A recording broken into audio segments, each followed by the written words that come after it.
Okay, good morning. This is Tuesday, April 15th, 2025, at about 7:45.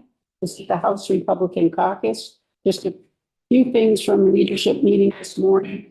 We'll continue the same plan for House floor time, 10, 1, 1, and 9:30.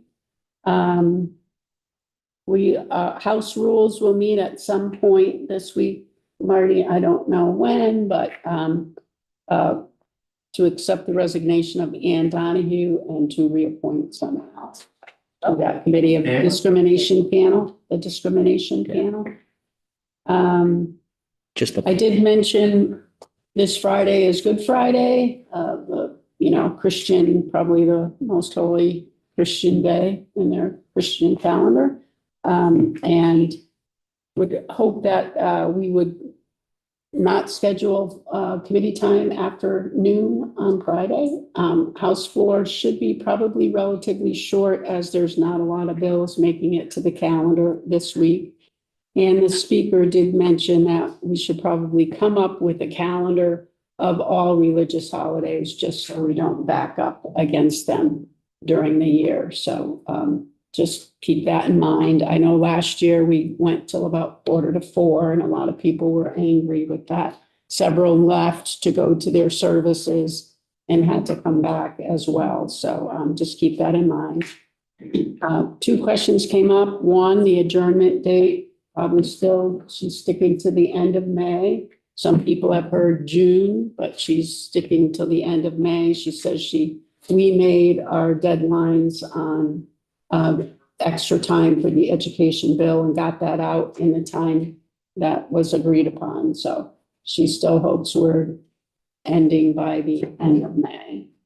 Another question came up about federal spending or lack thereof, which we probably won't know right away. I mean, their calendars are a little different than ours. They start October 1, so probably wouldn't know by the end of May whether money was going to be withheld or not. But we do have the Joint Fiscal Committee and the Emergency Board to handle anything that may come up.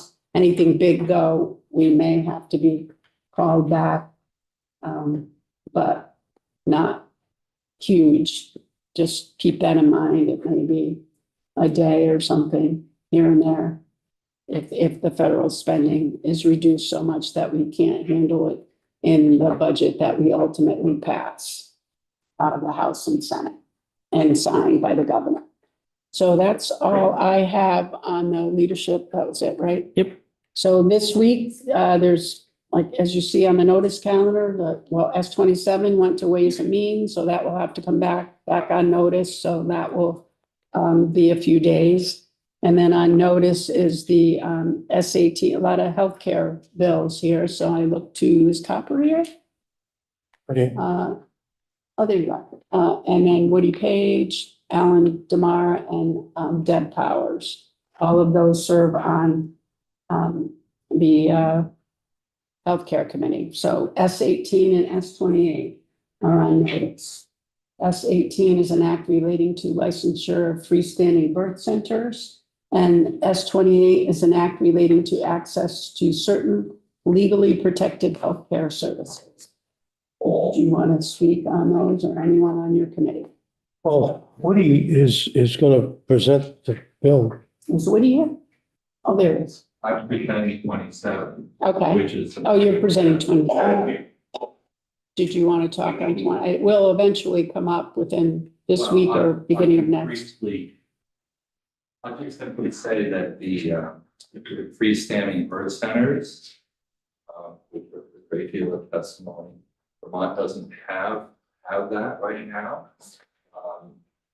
The consensus was that women need more choices, and they don't need to be going to their individual women that would rather not go to a hospital. They feel more comfortable at birth center, and whether or not Vermont will have one in the future, who knows? But we've allowed that to happen if someone wants to establish one in Vermont. And they're highly regulated. So that's the freestanding jurisdiction. The other bill is Access to certain legally protected healthcare services. S 28. Would you like to take that up? I did, I did provide some notes. I don't have them in front of me, but, It's a strike law. Yeah. It's a bill that, allows, practitioners and,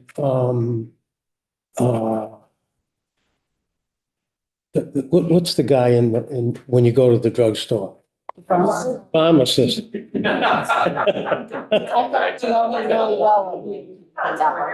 Essentially, what it does is it allows them to prescribe and to distribute certain medications for birth control and changing your sex. I got the right bill? And abortion. And abortions. Terminating abortions. Yeah, I said that.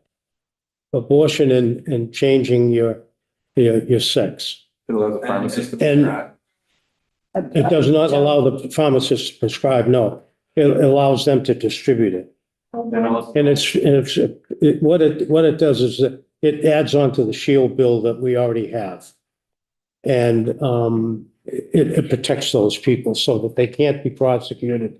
If somebody, for instance, from Texas comes here and wants to have an abortion or a change in sex, it allows them to do that and protects them. The interesting thing is, part of that bill allows them to scratch their name, to block out their name so that they can't be prosecuted. this is for the super. Yes, HIPAA too. Yeah. Why would that all be blocked? They ask for Who asked for this? it. The doctors and the pharmacists. They were afraid of. Okay, so wait, we're gonna, Yeah. hold on. I've got Tom first and then, They didn't want retaliation right. for doing it. So Tom, the pharmacists are already distributing these medications, correct? Yep, And what this does is add them to the list of people who are protected and can't be sued. that's Like we correct. did with doctors last year, the year before. That's it. Yep. Okay. Okay, Richard? Yeah, I'd imagine they're blocking out the name so that they can't be prosecuted back in their home states. Well, it's also for the protection of the woman. Yeah, that's what I mean. Yeah, it's that HIPAA rule. And it is HIPAA. Quite simple. Anyone else have questions on that? I thought this was coming. Lisa and then Tom. Is it, my understanding was it was actually on the prescription bottle. There will no longer be a name of the prescribing doctor or the pharmacy. The name will be, Patient's name? pardon me? Will the patient's name be Oh, on the yeah. bottle too? Well, that's what I'm trying to get at, like, who is being protected by this? The doctors? Will the pharmacy name be on there, like Walgreens, Enosburg, or whatever? My understanding is the pharmacist's name will be redacted as well as the doctor doing the prescribing. Now, Woody, did you, I'm sorry, the patient's name. Well, that's. You could be right, but I don't- What's heard, and if that's the case, how would anybody know that this Control it. prescription? I don't know about, I honestly can't answer that question. I don't remember the person's name being scratched out. Would you be able to find out what exactly is being redacted? So we would Well, let me see know that? is the bill right there? Yeah. I don't remember the person. I don't need to know right this Whether you're minute. printing and you don't know what. I just have a concern about prescription bottles with no identifying information on it floating around. I'll find out for sure. You'd hate to take the wrong pill and have to shave.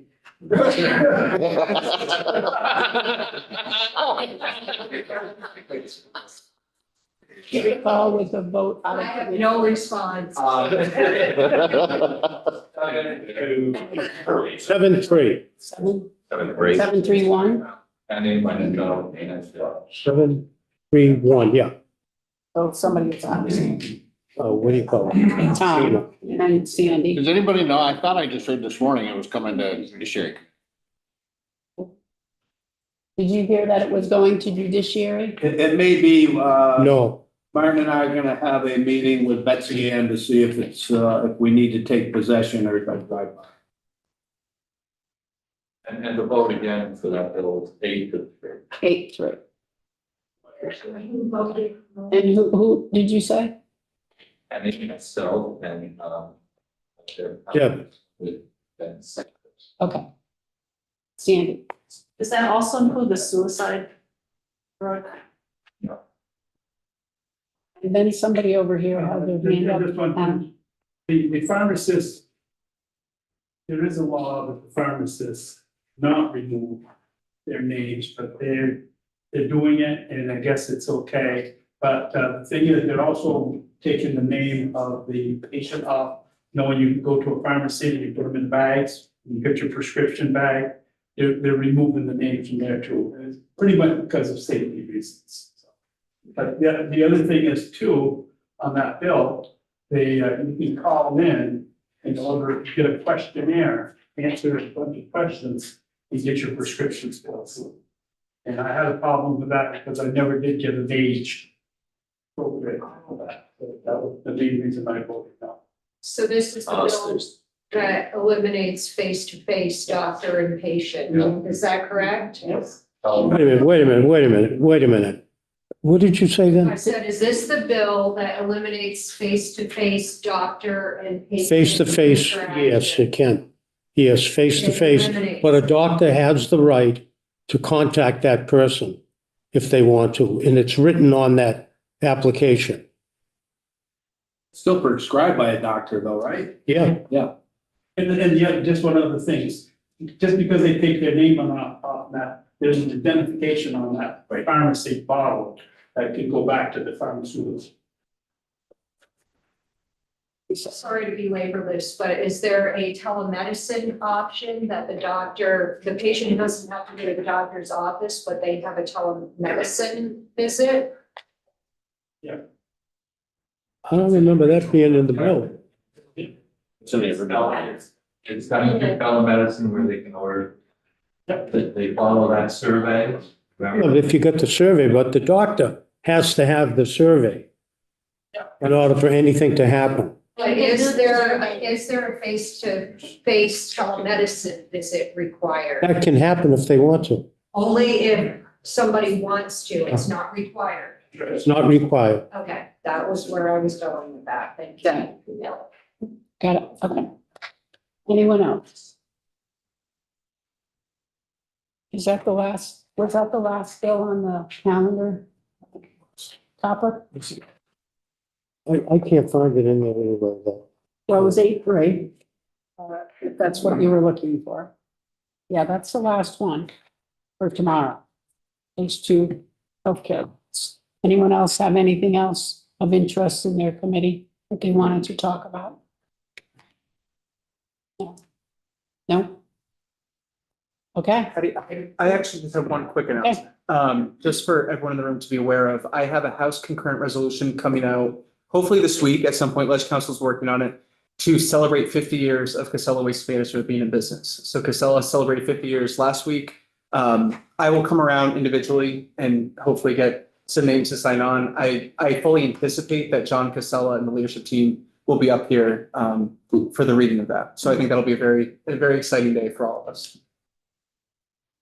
I guess I should also announce that it's in works. They contacted me very, very late in the process, but there will be a commemorative resolution for the ending of the Vietnam conflict. And Michael Chernick is working on that right now. I probably asked for an all house, so stay tuned for that. I just don't have the language, but the reading is going to be on April 30th. So we're getting down to the wire in terms of when I can get it approved. okay. And I will announce that, you know, the train that comes every year behind the Capitol Plaza, you go, it's next Thursday from 4:30 to 7. So they have hors d'oeuvres, food, and drinks. Drinks and whatnot there. And it's really cool. It's the old Green Mountain trains, the old ones that have the old sleeper cars attached. So that's next Thursday, not this Thursday, but the following Thursday. Joe. Thank you. I recall, I don't know if it was the beginning of this session or last year or what it was, a leadership meeting regarding our morning devotionals and getting those back on track, which we clearly haven't. And I've also recalled other times where when we're talking about sensitive stuff, maybe we remove the 8th graders from the middle of the floor. I know. And I think dropping F-bombs and talks about raping children may have fit in that category, so. Yeah. Shame on whoever allowed that. Yeah, I've reached out to the speaker, so I will be speaking. That was unbelievably uncalled for. Yes. So. Yes. I would not consider that a devotional. No. That was a speech. That was, And it was also longer than what it's Oh, yeah. supposed to be. It was 3 minutes. I'm sure that was upwards of 12 to 15 minutes. Turning into like a lecture. yeah, shame on the speaker for that. Yeah, I believe that, Rep. Buckner, maybe? Yeah. He's the one that introduced. So usually it's the person that introduces. Embedded political message. The embedded political messages. Yes, as well as the swear word. We had a line. Yes, so. Okay, so have a great week, everyone. Enjoy the sunshine while we have it. And